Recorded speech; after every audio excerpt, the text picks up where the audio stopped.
Thank you.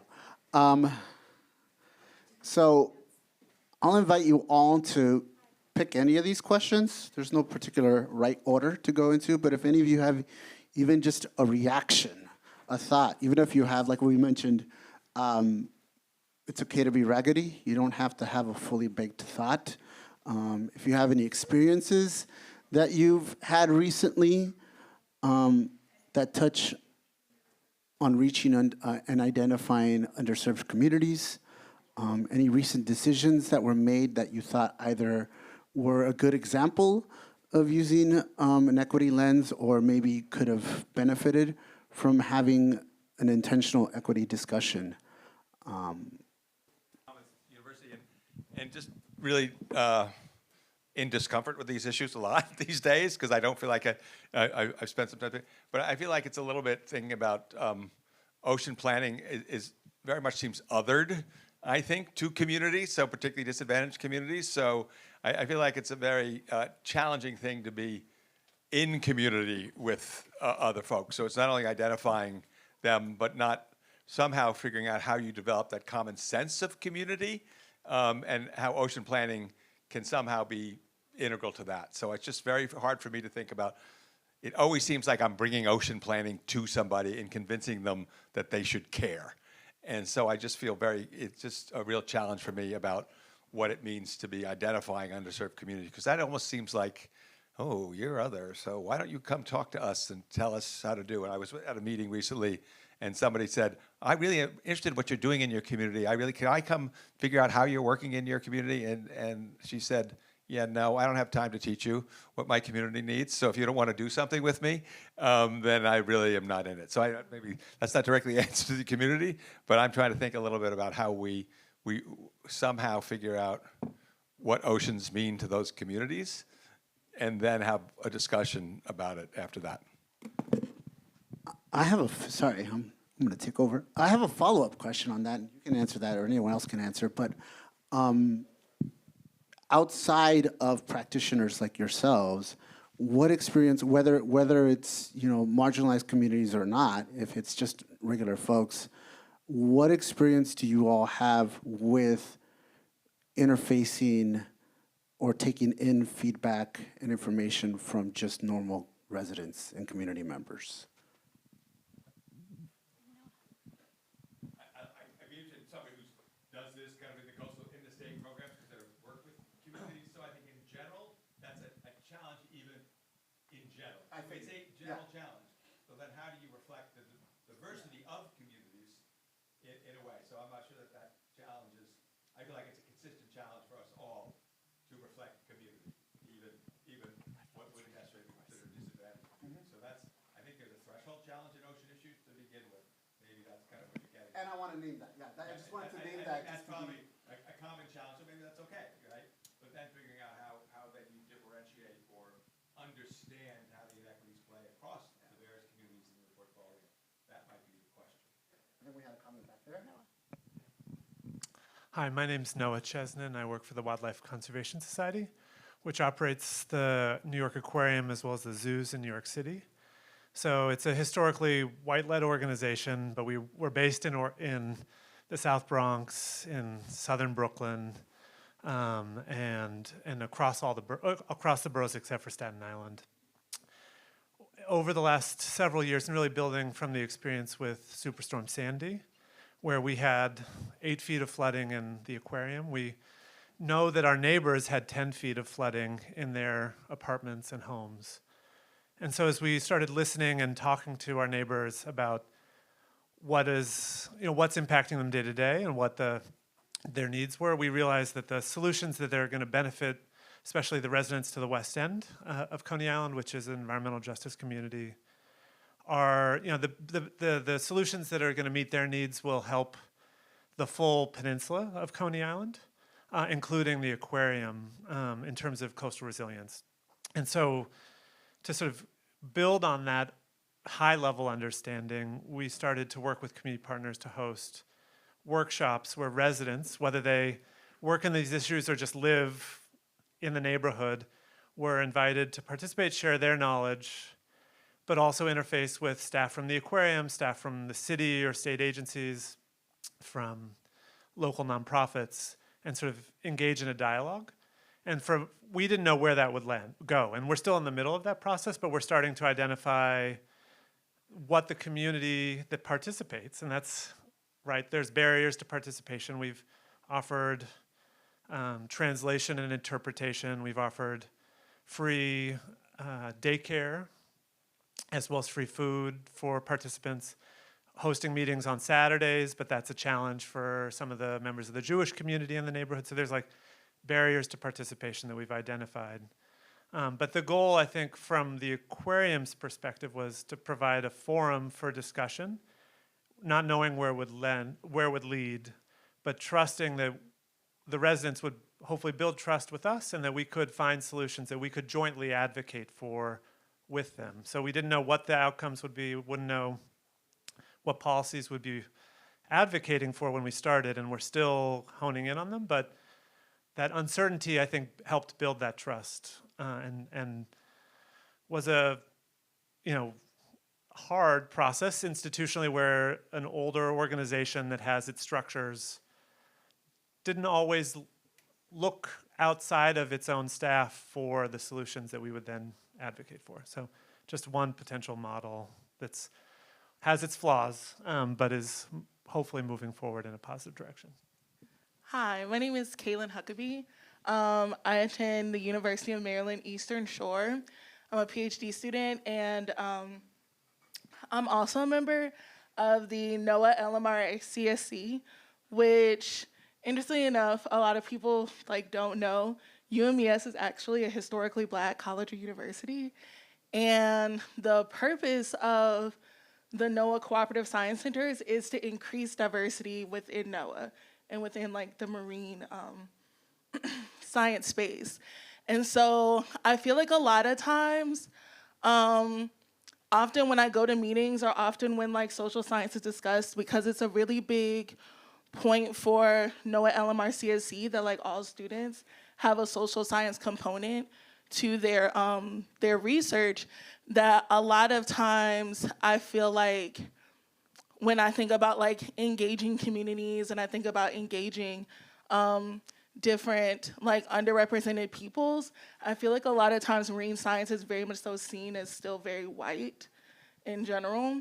And it's reflected in the student base. Was it the Chesapeake Bay project? Someone from the Chesapeake Bay NOAA office came to our university and was talking to us about how do you attract more diverse students. And someone stood up and told a story about how they had an African-American kid in high school who wanted to study marine science, and his mom was like, who does that? And it's oh, of course, because she thinks he's gonna work at SeaWorld. And so there's a lot of times sort of a misconception about the field. And I feel when you go into certain communities and you're representing the science, understand that those misconceptions follow you there. And so it's probably something that will take time and take integration, and then also could probably help by who's going to go talk to them. And so doing things looking at sort of the hiring practices within your organization. What does your new hire sort of base look like? What are you looking for as an organization? Is diversity kind of at the forefront of adding new members on your team or collaboration?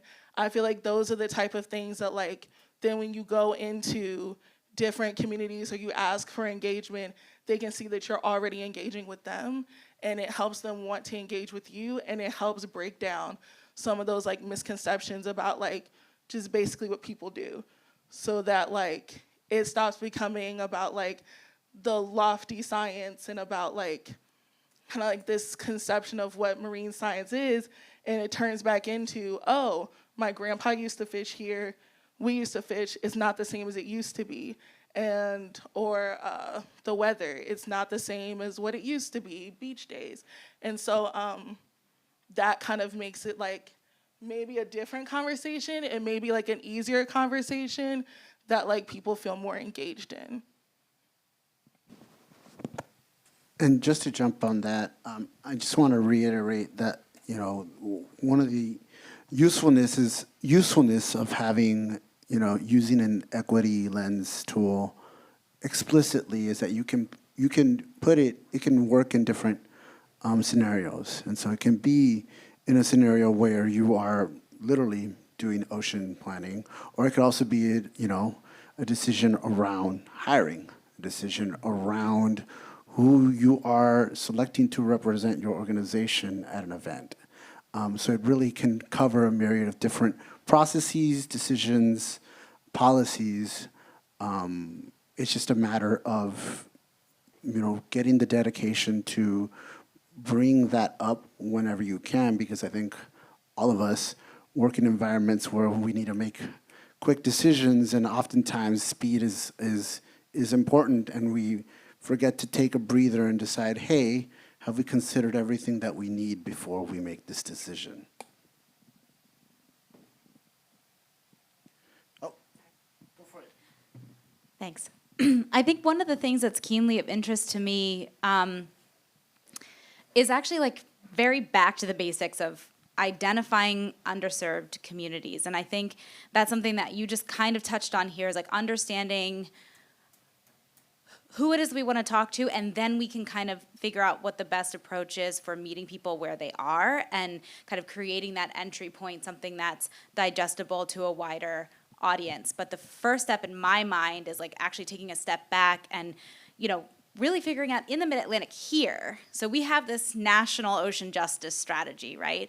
And that's great, but it's also national, and therefore there's probably nuance, there's probably specificity that we can really drill down into here in the Mid-Atlantic to make our approach probably a little bit different. We have the Chesapeake Bay, we've got a number of other kind of really specific cultural nuances, from New York all the way down to Virginia. New York is very different than Virginia, for example, and so there's a lot of things about the approach in the Mid-Atlantic that is just different and unique and beautiful. And I think we should, what I really want to know to help inform Marco and the Mid-A OPC's next steps and actions, who is it that we need to be talking to next? I want to truly recognize that we have not talked to all the people we need to talk to. And so if we could maybe speak to that a little bit here in this room, I'm very keenly interested to hear from your all experience and the work that you do. Who would you like to see Marco be engaging in this as we kind of work to develop an action plan? I know that's sort of deviant from the questions on the screen, but. Oh, yeah, go ahead. Oh, thanks. Is that okay? Ursula Howson with BOEM. So part of the federal permitting process, as many of you know, is consultation with tribes. It's considered a government to government consultation. And there's a lot of information, baseline information, I think that would be really helpful to know. I don't know if these data layers are already on Marco, but something like traditional ecological knowledge, paleo landforms or paleo landscapes offshore are becoming very, very important to tribes. So, talking to tribes, I think, is essential. And I know you do have liaison, but trying to pinpoint some of that data and actually having it as a data layer, I think, would be very helpful. The other thing I wanted to mention, continuing along the lines of actual resources, sorry, and data layers might be if red line districts could be identified, especially, we do a lot of work around New York City and some of the offshore wind projects coming into New York City. We can actually see benefits to some of those red line areas, which were marginalized areas that power plants, coal and natural gas power plants were built in those areas. Renewable energy is coming in, they're converting those power plants, and so marginalized communities are reaping benefit, but getting out to be able to talk to those communities and interact with them and getting their opinions as stakeholders, would be crucial, but identifying those communities first, I think, would be really helpful.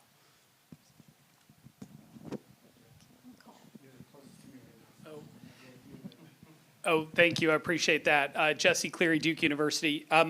So I'm a geographer and think about the world in map terms and spatial terms. And so one of the things I wanted to mention here to Avalon, I think to your point, and actually into the point that was just made, is that there are spatial data layers that describe the distribution of, for example, the Environmental Justice Index or Social Vulnerability Index at different census tract levels, which potentially looking at that map of environmental justice and could help you kind of identify places where activities are taking place, communities that you would want to reach out to in different ways maybe than you have been doing, and overlaying that with, kind of to your point about wind energy landing areas, it just might identify some community level kind of connections in space that might be really helpful for this work going forward. Thanks.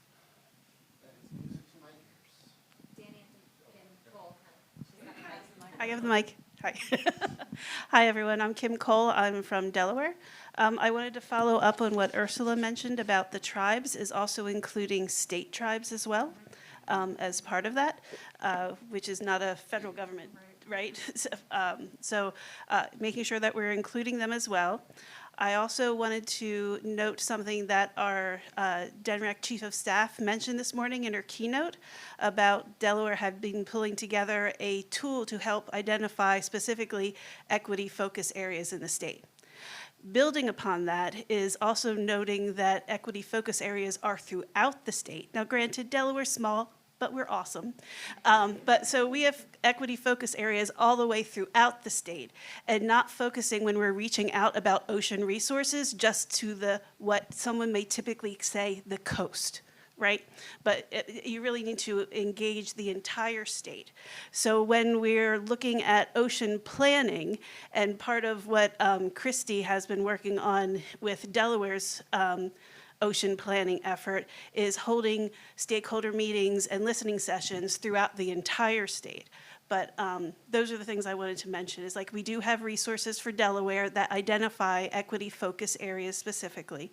And ensuring that when we're talking things regionally, that we're not just talking about a small area right along the Atlantic or something like that. It really is the whole state. Mike Crowley, Rutgers. So following up, 3 weeks ago, I was at IPF in New Orleans. So that's the International Partnering Forum. It's 5,000 people there that are all offshore wind. One of the sessions, a man came up, had a gray hair and a mohawk, and he asked a question about Native American concerns, and got a bunch of blank stares. So he sat down, and I went like this. I went like, you and I got to talk. He was very concerned that there was no information, no data, no science. So over the next 2 days, 3 days, I think I met with him 2 or 3 times. His name was Peter Silva. He's the chief of the Shinnecock Nation, or a chief. I'm not sure how the hierarchy goes. But he's out of Massachusetts, Long Island, and Arizona. In all 3 areas. And he's representing on, I think, a larger scale, not just the local, but his more on the national scale too. And so I sent him a bunch of information, follow-up a couple of weeks back, all sorts of information, including the Oceans Map site where you can see data. He had major concerns about whales. He had concerns about zones that had submerged, that were culturally sensitive areas that he was worried about. But again, my understanding of talking to him, he wasn't really just local. He was thinking more national perspective for offshore wind as well. So I am happy to pass on the phone number and the email, and I'm sure he'd be happy if I passed his phone number and email to someone who would like to reach out to him.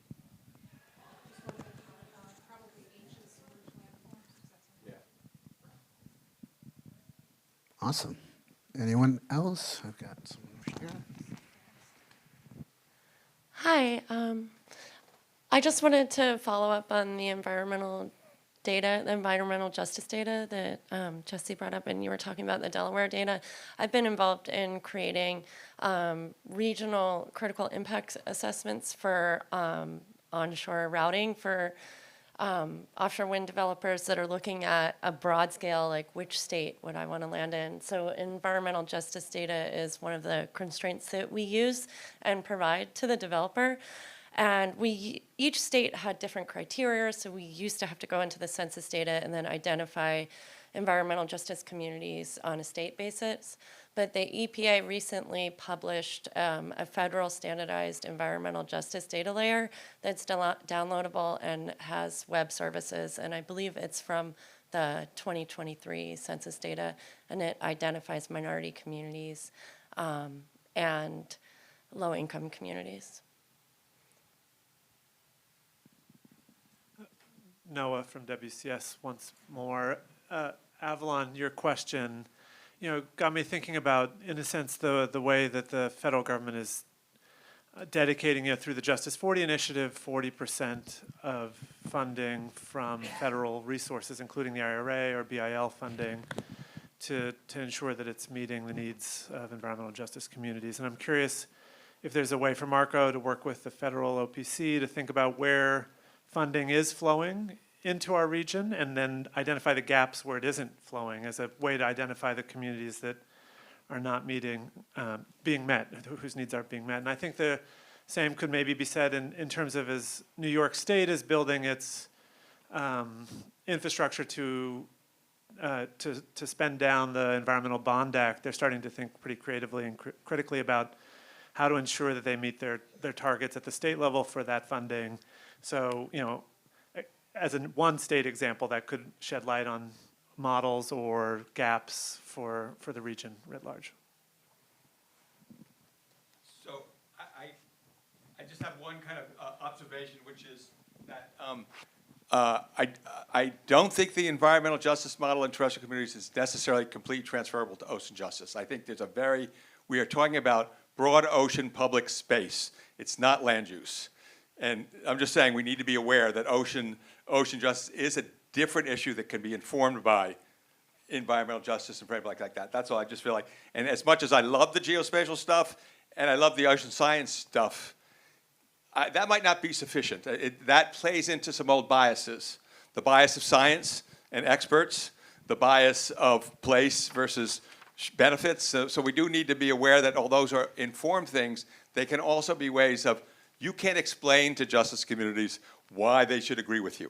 You cannot start from that format. So I feel like there's a bit of, as we think about who we want to involve, I also do think, I'm actually thinking, looking at this, my guess is coastal zone management has really embedded historical biases in very fundamental ways because it was based on old land use patterns and priorities and assumptions of space and place. So I think we have to go in here very humbly around ocean justice to recognize how ocean science has been an exclusive discipline. We have to go in understanding how coastal management has probably been an exclusive discipline. Not a bad one, not a deliberately biased, but I think that we have to be very humble in thinking about ocean justice in ways that really is not going to be necessarily transferable from just the stuff that is going. I mean, we learn from it, but it's a bit different. So I think we need to think about that. I think we got a question there.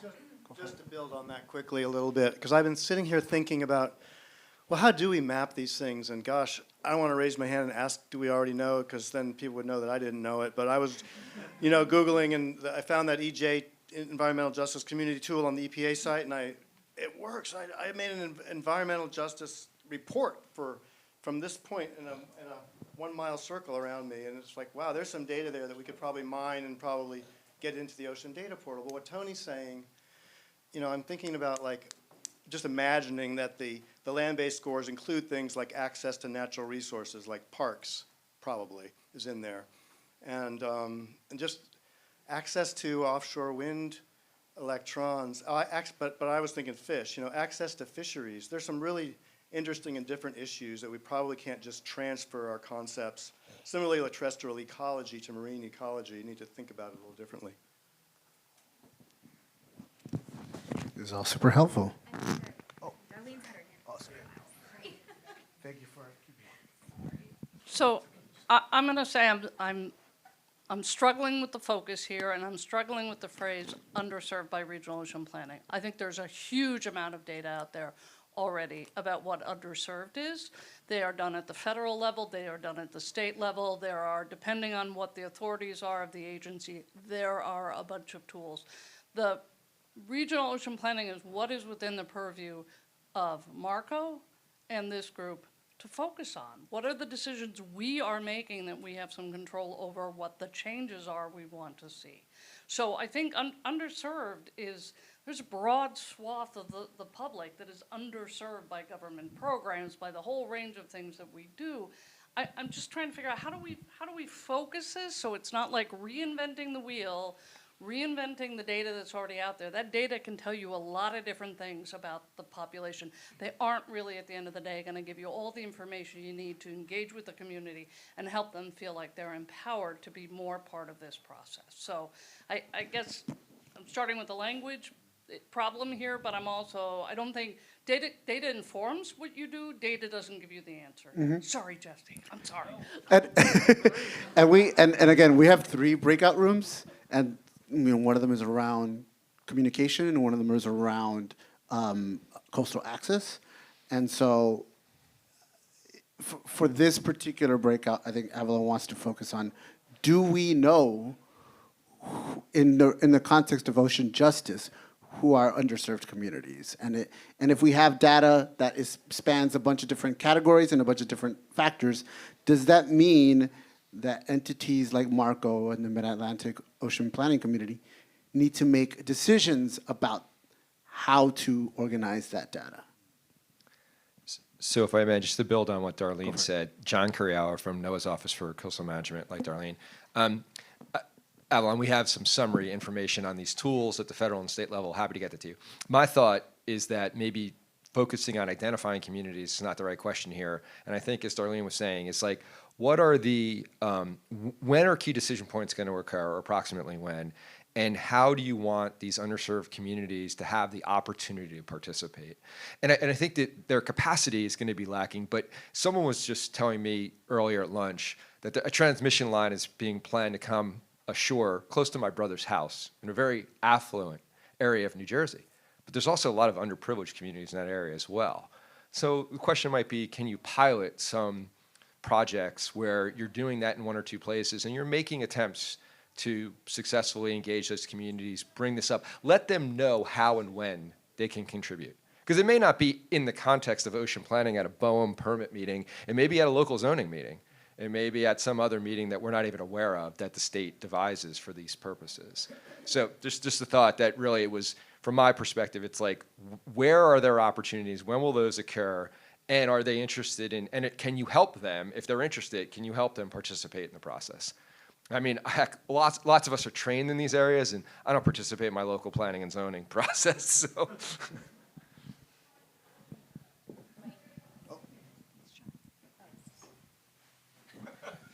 Hi. Mike Snyder from New York.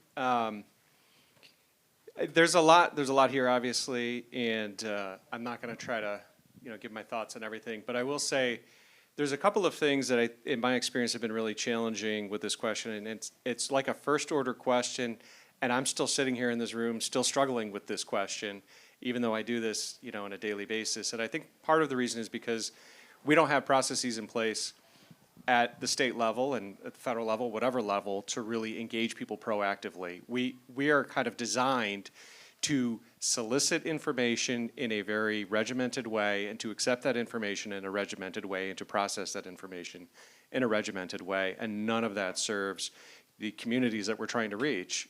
So identifying them has been a challenge in New York. We came up with this concept of disadvantaged communities, which is supposed to be more inclusive than just environmental justice. We have wrestled with this question in New York for over a year. We finally have a definition. I don't think the data layers are going to be adequate, because a lot of it comes down to not just data, but people's perceptions of their experiences and who they are and their own identity. So I just want to caution us to, not rely, overly on data, and also to think about the ways in which we engage people as not just extracting information from them, but also we are here to build a relationship with you. And that relationship may lead to, us coming to you on a decision point, or it may lead to, you telling us, to go buzz off, or it may lead to all kinds of things. But coming at it from we're here to get something from you is sort of the old model. And I think in order for us to identify those communities and effectively engage them, we have to design some new models in terms of how that engagement looks and who we think of as our constituents. All right, we're going to do a quick debrief since we're over time, but I just want to do a quick brief debrief and invite or voluntold in the case of topic 1 breakout room. I'm going to ask Avalon to do a quick highlights of our discussion for breakout room number 1, and ask other folks in the other breakout rooms to give us some interesting tidbits that you heard during your breakout sessions. Thank you. I think for us, I mean, and this really ramped up kind of toward the end of the discussion, but our question was around how identifying underserved communities, so basically the who, and I think that is an important question to ask. Also, I think there's kind of this sense that maybe the question is beyond just the who, because there is a lot of information already out there about who are underserved communities, and more of the how question, how to engage people effectively. And so, one of the things that did come up is the need to better incorporate and engage with tribes. We also talked about, meeting people where they are and making concepts around marine science more digestible to a wider variety and a bigger audience of people. Gonna change. Okay. I think there are a number of environmental justice tools, both at the individual state level and also at the federal level, that are that are already available. So again, I think the question now becomes a how question, maybe rather than a who question. And finally, I think the last point, which I thought was a really good one that we talked about, was, it's not just data and information, that it's really about relationship building and kind of we need to think about this in the long term, which I know is really actually hard to do when we're all operating under short funding timeframes, perhaps, and things like that, where kind of longer term relationship building, A, is really hard to measure, and B, might not be able to be done in a year or two grant timeline, but it is something that we should all be collectively thinking about and pursuing. Sorry, I jumped the gun. Any volunteers for breakout room number 2 to give some highlights? And Biasly the best group, I think. anybody?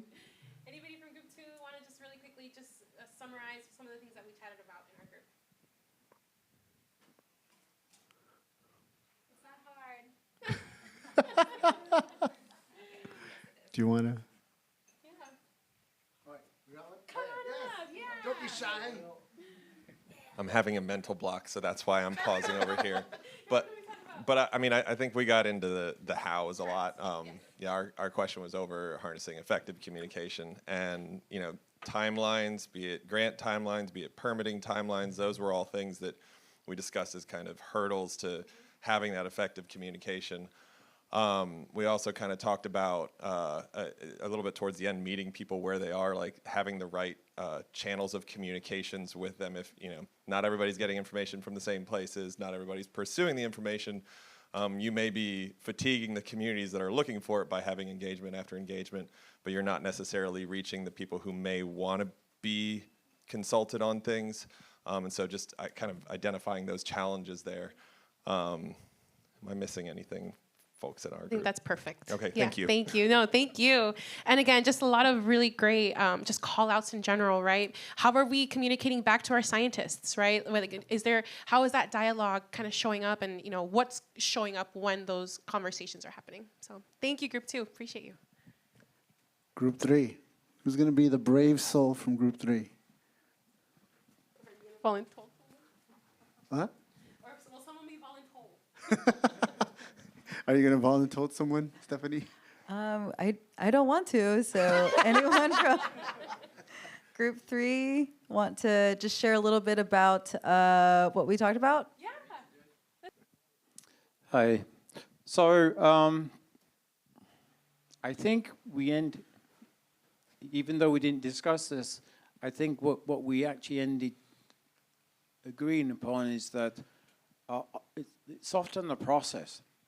Processes are built to maybe not to have bias, but to have a certain lens as to who might be the ideal participants or beneficiaries.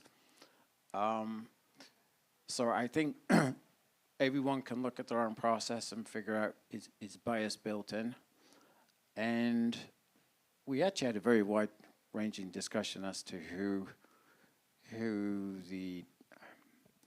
were not being invited to the party. So that's good.